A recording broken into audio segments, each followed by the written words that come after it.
আসসালামু আলাইকুম, আপনারা শুনছেন সংবাদ শিরোনাম। যে কোনো মূল্যে প্রতিশ্রুতি বাস্তবায়ন, ফ্যামিলি কার্ড চালু করে বললেন প্রধানমন্ত্রী। ধৈর্যের সঙ্গে ইরান যুদ্ধ ও সংকট মোকাবেলার আহ্বান। ভয়ানক অন্ধকার রাত পার করল ইরান, আবারও স্কুল, সামরিক স্থাপনায় বোমাবর্ষণ। ইসরায়েল ও মধ্যপ্রাচ্যে মার্কিন ঘাঁটিতে পাল্টা হামলা তেহরানে। ট্রাম্পের যুদ্ধ বন্ধের ইঙ্গিতে তেলের বিশ্ববাজারে প্রভাব। ভারত থেকে দেশে ঢুকছে ডিজেল। মোটরসাইকেলে জ্বালানির সীমা এখন 5 লিটার। সাবেক প্রসিকিউটর সাইমুমের বিরুদ্ধে ঘুষের অভিযোগ তদন্ত হবে, জানালেন চিফ প্রসিকিউটর। হেফাজতে নেওয়া হয়েছে ফয়েজে করিমের মামলার নথি। এতক্ষণ শুনছিলেন সংবাদ শিরোনাম, এখন শুনবেন বিস্তারিত। যে কোনো মূল্যে নির্বাচনী প্রতিশ্রুতি বাস্তবায়ন করা হবে। বিএনপি জবাবদিহিতে বিশ্বাস করে বলেই দায়িত্ব নেয়ার 1 মাসের মধ্যেই প্রতিশ্রুতি বাস্তবায়ন করছে সরকার। দুপুরে রাজধানীর কড়াইলে পরীক্ষামূলকভাবে ফ্যামিলি কার্ডের উদ্বোধন করে একথা বলেন প্রধানমন্ত্রী তারেক রহমান। মধ্যপ্রাচ্য সহ বৈশ্বিক পরিস্থিতি বিবেচনায় কিছু ক্ষেত্রে সময় লাগলেও ধৈর্যের সাথে পরিস্থিতি মোকাবেলার আহ্বান জানান তিনি।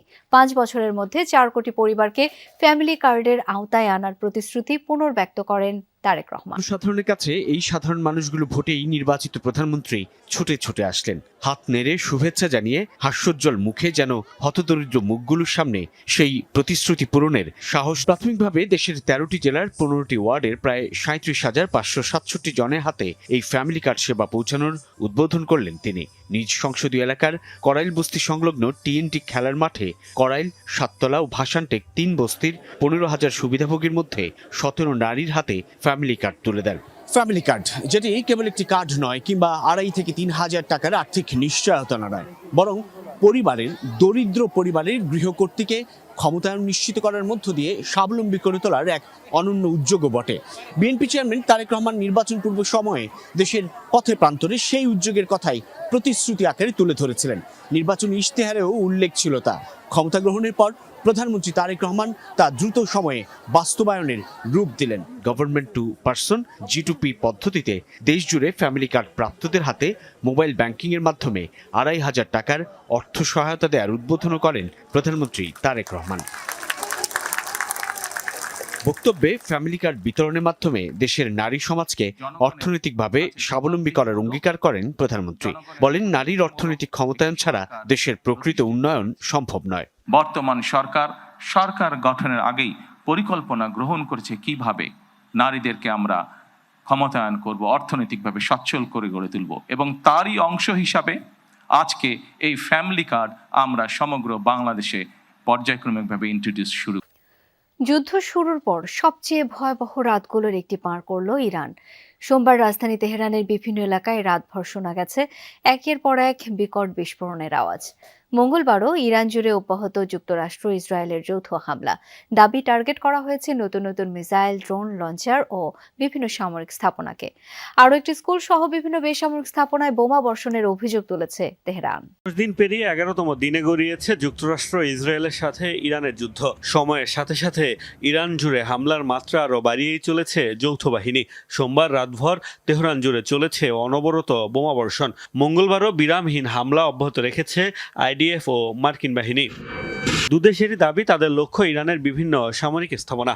মুহুর্মুহু বিস্ফোরণে রাজধানীর পশ্চিমাঞ্চলীয় কারাচ শহর হয়ে পড়ে বিদ্যুৎ বিচ্ছিন্ন। এলাকাটিতে যৌথ বাহিনীর হামলায় টার্গেট হয়েছে বিপ্লবী গার্ড, IRGCর কমান্ড সেন্টার ও কার্যালয়। কুদস ফোর্সের একটি কমান্ড সেন্টার ধ্বংসের দাবিও করেছে ইসরায়েল।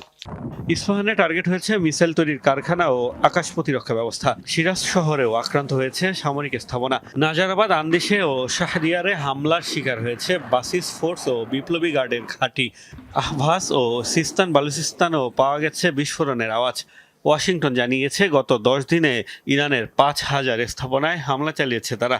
ধ্বংস কিংবা ক্ষতিগ্রস্ত হয়েছে তেহরানের নৌবাহিনীর 50টির বেশি জাহাজ। বেসামরিক স্থাপনাতেও নির্বিচার বোমাবর্ষণের অভিযোগ তুলেছে ইরান। দাবি, নতুন করে খোমেন শহরে আরও একটি স্কুলে হয়েছে হামলা। ইস্পাহানে সরকারপন্থীদের সমাবেশ চলাকালীন কাছাকাছি এলাকায় বিমান হামলা চালানো হয়েছে। এদিকে যুদ্ধের প্রথম দিনই মিনাবের গার্লস স্কুলে ভয়াবহ হামলায় ব্যবহার করা হয়েছিল যুক্তরাষ্ট্রের তৈরি টমাহক মিসাইল। ভিডিও ফুটেজ বিশ্লেষণে উঠে এসেছে এই তথ্য। এরপর অবশ্য এই হামলার দায় নিতে নারাজ মার্কিন প্রেসিডেন্ট ডোনাল্ড ট্রাম্প। তার দাবি কিছু সংখ্যক টমহাওক ক্ষেপণাস্ত্র রয়েছে ইরানের কাছেও। স্টেশনে কিছুদিন ধরেই তেলের সংকট, কোথাও ঘন্টার পর ঘন্টা অপেক্ষা করেও তেল পাচ্ছেন না মোটরযান চালকরা। পাম্প মালিকদের বিরুদ্ধে রয়েছে নানা অনিয়মের অভিযোগ। তবে বিকেলের দিকে কিছু স্টেশনে তেল সরবরাহ শুরু হলেই পরিস্থিতি কিছুটা স্বাভাবিক হতে থাকে। এদিকে সরকারি প্রজ্ঞাপনে রাইড শেয়ারিং দাতাদের জন্য তেলের পরিমাণ বৃদ্ধি করা হলেও তাদের নেই কোনো আলাদা পরিচয়পত্র। নাহিদ হোসেনকে সাথে নিয়ে মশিউর অনিকের প্রতিবেদনে বিস্তারিত। সকাল থেকেই রাজধানীর ফিলিং স্টেশনগুলোতে জ্বালানির খোঁজে ঘুরতে থাকেন মোটরসাইকেল চালকেরা, কিন্তু বেশিরভাগ স্টেশনেই অকটেন পেট্রোলের ডিসপেন্সার বন্ধ। কোথাও আগের দিন শেষ হয়েছে মজুদ, কোথাও 2 দিন ধরে নেই সরবরাহ। আমার তৈল আসবে, তৈল আসার পর আমি ট্যাঙ্কিতে লোড করব, তারপর তৈলে প্রতিটা নজেল হাওয়া ধরা, এটা শেষ করব। তাতেও তো আবার আসার পরও 10-15 মিনিট প্রসেসিং আছে। তাহলে তেল আছে, তেল পর্যাপ্ত পরিমাণ আছে, কিন্তু এই যে আমাদের যে ভোগান্তিটা, এটার কি? এটা তো সকাল 8:30, তাহলে তেলটা কোথায়? ভোর 4:30 ঢুকছি, আমরা সিরিয়াল দিছি। কালকে সিয়ারি খাওয়ার পরে আসছি, রাত 10টা বাজে তেল নিয়ে গেছি। তাহলে সারাটা দিনে রাস্তায় রোজা থেকে। এরই মধ্যে অভিযোগ আসে রাজধানীর আব্দুল্লাপুরে একটি ফিলিং স্টেশনে রাতের অন্ধকারে টাকার বিনিময়ে পাচার হচ্ছে জ্বালানি। তৎক্ষণাৎ ঘটনাস্থলে যমুনা টেলিভিশন। আপনি আমার সামনে কথা বলছেন যে রাত্রে আসলে আমি ফুল ট্যাঙ্কি ভরে দিব। এখন আমি আচ্ছা বলে, হ্যাঁ হ্যাঁ ফুল ট্যাঙ্কি ভরে দিব, আমি চেষ্টা করবো এই করে। এটা কি ঠিক কিনা? না, এটা ঠিক না। তাহলে এই যে ধরেন আপনি বলছেনই, এটা ঠিক না। আপনি তো এটা বলছেনই, এটা কি বলা উচিত হয়েছে? বা এটা না না, এটা তো ঠিক হবে না। আমি রাতের বেলা আসলে ফুল ট্যাঙ্ক করে দেওয়ার চেষ্টা না করব। না না, উচিত হয়েছে না। মামলা থেকে নাম বাদ দেওয়ার কথা বলে আসামির পরিবারের কাছ থেকে কোটি টাকা ঘুষ চাওয়ার ঘটনায় আন্তর্জাতিক অপরাধ ট্রাইব্যুনালের সদ্য পদত্যাগী প্রসিকিউটর সাইমুম রেজার কাছে থাকা মামলার নথি হেফাজতে নিয়েছে প্রসিকিউশন। নতুন চিফ প্রসিকিউটর জানিয়েছেন, ট্রাইব্যুনালের অতীতের সকল কার্যক্রম যাচাই বাছাই করা হবে। যদিও অভিযুক্ত সাইমুম রেজা ঘুষ চাওয়ার অভিযোগ প্রত্যাখ্যান করেছেন, তবে চিফ প্রসিকিউটর জানান তদন্ত করে ব্যবস্থা নেওয়া। আমি কি আসলে আপনাদের থেকে কোনো পার্ট টাইম যাবো কিনা, না একবারই পরে যাবো? কোনটা ওয়াইজ হয়? কোনটা হলে বেটার? এই কাজ হয়ে যাওয়ার পর হলে বেটার হয় না? এই কথোপকথনের দিন সকালেই জুলাই হত্যা মামলার আসামি চট্টগ্রামের সাবেক এমপি ফজলে করিম চৌধুরীর চিকিৎসার জন্য আবেদন করা হয়। ট্রাইব্যুনালের প্রসিকিউটরের সঙ্গে ফজলে করিমের পরিবারের এক সদস্যের সাথে তার এই কথাবার্তা হয় গেল বছরের 11 ডিসেম্বর। বিষয়টি জানাজানি হলে ওই মামলা থেকে তাকে সরিয়ে দেওয়া হয়, তবে আর কোনো ব্যবস্থা নেয়নি সে সময়ের চিফ প্রসিকিউটর। সম্প্রতি নতুন চিফ প্রসিকিউটর দায়িত্ব নেওয়ার পর ফজলে করিমের সাবেক স্ত্রী, একই সঙ্গে যিনি তার আইনজীবী, তার সাথে আবার কথা বলেন ওই প্রসিকিউটর। এবার মামলা থেকে নাম বাদ দেওয়ার ব্যবস্থা করে দেওয়া হবে এমন প্রস্তাব দিয়ে চান 1 কোটি টাকা। বলছিলাম যে যদি আলটিমেটলি একটা ব্যবস্থা করা যায় তাহলে সব মিলে মানে আমার একটা তো ওনার ব্যাপারে আমার একটা এক্সপেকটেশন থাকবে যে এক এক্সপেকটেশন থাকবে। হ্যাঁ